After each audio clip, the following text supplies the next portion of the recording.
سرکار والا تبار، ہم بے کسوں کے مددگار، شفیع روز شمار، تو عالم کے مالک و مختار صلی اللہ تعالی علیہ وآلہ وسلم نے فرمایا جب اللہ عز و جل کسی بندے سے محبت فرماتا ہے، سننا ذرا غور سے، اللہ عز و جل جب اپنے کسی بندے سے محبت فرماتا ہے یا اسے اپنا دوست بنانے کا ارادہ فرماتا ہے تو اس پر آزمائشوں کی بارش فرما دیتا ہے۔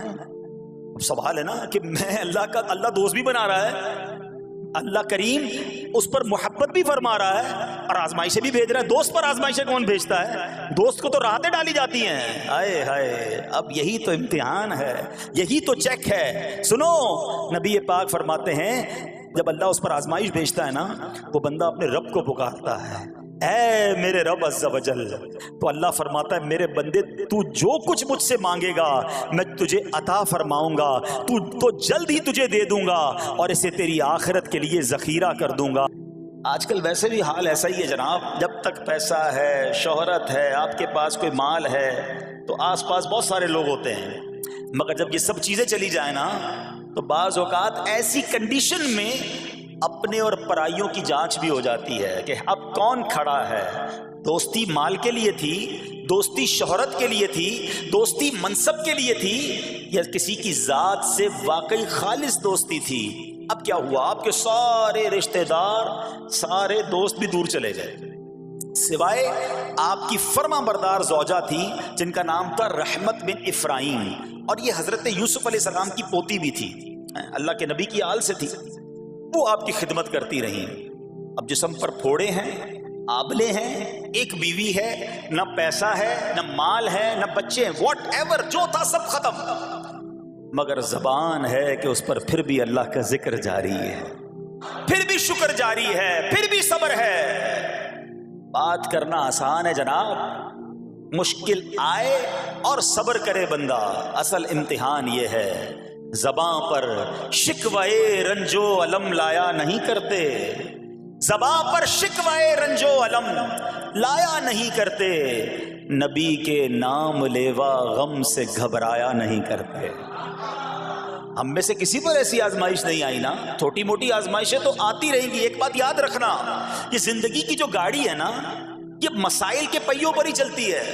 ہمیں بعض اوقات کسی کی گاڑی، کسی کا مکان، کسی کا خوبصورت چہرہ، کسی کی مسکراہٹ دیکھ کر لگتا ہے یار یہ تو دنیا کا سب سے سخی آدمی ہے۔ ایسا نہیں، تو یہ نہ سمجھے کہ سارا جہان جناب سخی ہے اور میں اکیلا دکھی ہوں، ایسا نہیں ہوتا، بلکہ ہر اس جہاں میں تقریباً ہر بندہ ایسا ہوتا ہے جس کے ساتھ کوئی نہ کوئی دکھ لگا ہوا ہوتا ہے، کوئی نہ کوئی پریشانی ہے، کسی کو مال کی پریشانی، کسی کو روزگار کی پریشانی، کسی کو بیماری لگی ہے، کسی کو اور ٹینشن ہے۔ تو یہ کبھی بھی نہ سوچے کہ میں زندگی گزاروں گا اور کوئی ٹینشن نہیں آئے گی۔